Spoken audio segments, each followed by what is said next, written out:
Na nossa entrevista de hoje, nós vamos falar sobre o TOC, o transtorno obsessivo compulsivo. Estima-se que 300 mil brasileiros sejam afetados pelo distúrbio. E para falar, saber um pouco mais sobre o assunto, eu recebo a psicóloga e presidente da Associação Solidária do TOC e Síndrome de Tourette, a Larissa Miranda. Tudo bem, Larissa? Obrigado pela presença. Obrigada eu, Felipe. Vamos lá, então. Para a gente começar, eu acho que é legal explicar um pouquinho o que é o TOC. Tem muita gente ainda hoje que não conhece, né? Tem. O TOC são obsessões e compulsões. Obsessões são pensamentos e imagens involuntárias. Eles vêm na cabeça da pessoa sem que elas queiram, né? Então, a gente costuma comparar a um disquinho riscado. Então, fica vindo pensamentos intrusivos, ruins, o tempo inteiro, sem que a pessoa queira. Ou então, imagens ruins. E as compulsões são comportamentos, geralmente, após esses pensamentos, para aliviar esses pensamentos ruins ou essas imagens ruins.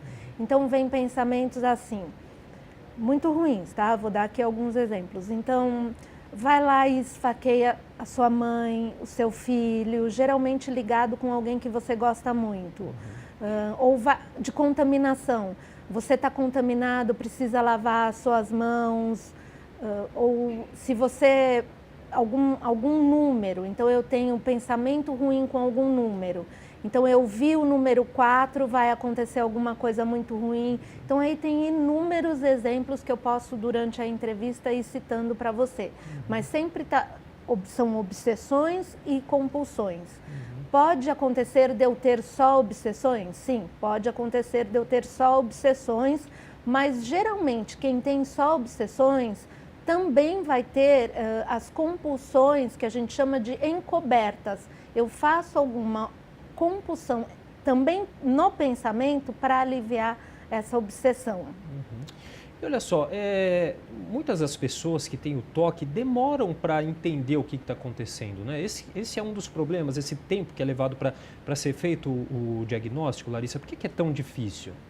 Muitas vezes por desconhecimento, falta de informação, mas eu acho que assim, o mais comum é a vergonha, porque assim, o TOC é muito complicado. Como eu te falei, tem assim, existem muitos pensamentos ruins geralmente com pessoas que eu gosto muito. Então, você está na cozinha, então começa assim, vem um pensamento, vai lá e esfaqueia sua mãe. Então eu começo a me afastar de facas, ou então pais com filhos. Então, vai lá, pega o teu filho e joga da janela. Existe uma diferença entre a pessoa com TOC e a pessoa que faz. A gente tem um caso público do Nardoni, que foi lá e jogou o filho da janela, ele é um psicopata, e quem tem TOC se sente... Não tem nada a ver uma coisa Não tem com outra. nada a ver, por isso é muito importante um profissional capacitado, porque quem tem TOC tem esse pensamento, mas sente-se muito mal por isso.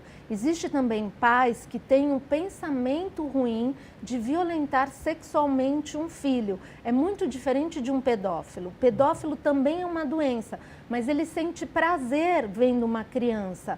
O quem tem TOC não, ele sente-se muito mal por ter esse pensamento, a ponto de começar a evitar os filhos. E uma pessoa despreparada, ela não sabe identificar isso. E uma pessoa com TOC, às vezes ele demora muito tempo para procurar ajuda, porque ele também se sente mal tendo esses pensamentos. Ele fica em dúvida, quer dizer, será que eu sou pedófilo ou não? Dificilmente a pessoa que tem o TOC chega às vias de fato.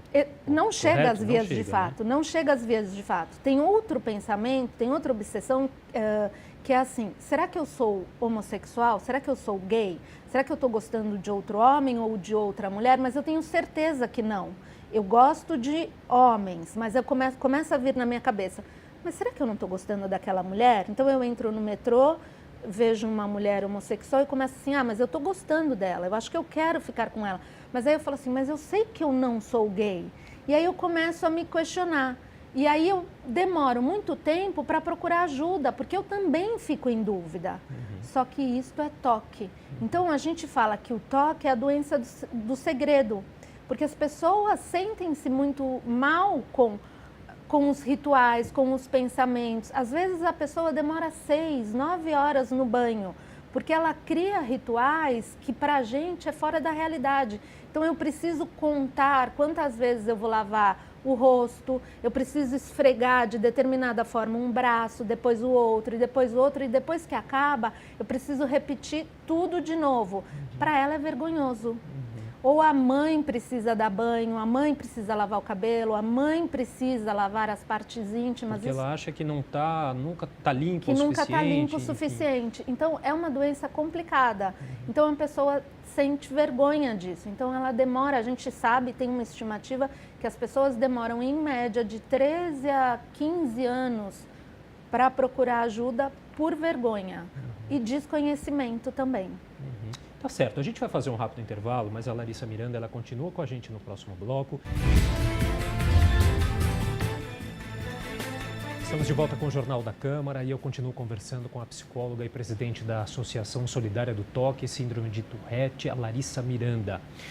Larissa, o TOC ele atinge pessoas mais jovens, mais velhas, ou isso não faz diferença? Atinge mais homens ou mulheres? Ele é bem democrático, ele atinge todo mundo igual. Criança, ele atinge até a adolescência homens, depois ele iguala, ele atinge igual. Criança, adulto, mulher e homens iguais, não faz diferença. Uma questão que eu acho que é importante a gente falar também, hoje em dia, claro, o TOC já está mais conhecido do que há alguns anos. E muita gente brinca, fala, a pessoa é um pouco organizada demais, não, ele tem TOC ou não.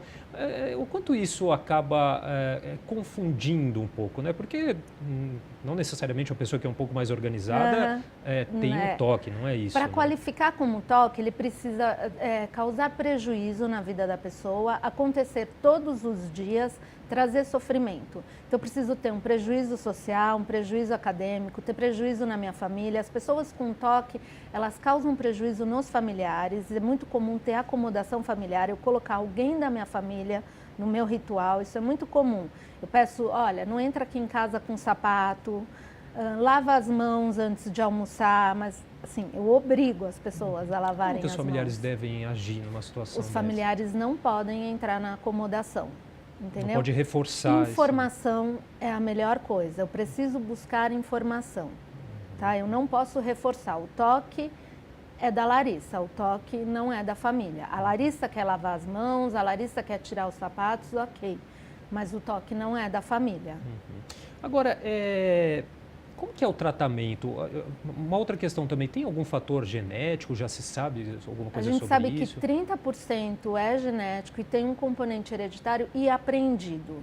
Então, é muito comum, se na minha casa alguém tem, a probabilidade de eu aprender esse comportamento existe. Então, se tem uma mãe que limpa muito a casa e a probabilidade da filha vir a limpar é grande também, ou arrumar muito, e esse comportamento, se eu tenho um filho que arruma o quarto muito bem, é muito comum a mãe falar, nossa, olha que lindo, ele arruma todo o quarto, ele organiza tudo muito bem. Eu vou reforçando esse comportamento e eu vivo num ambiente onde tudo é muito arrumado, tudo é muito organizado, tudo é muito limpo.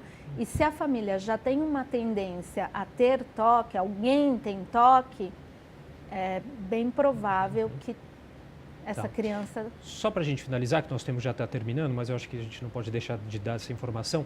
O tratamento, como que ele é feito? O tratamento é terapia comportamental e, quando necessário, medicação psiquiátrica. Tá certo. Queria agradecer demais a participação da Larissa Miranda. Obrigado.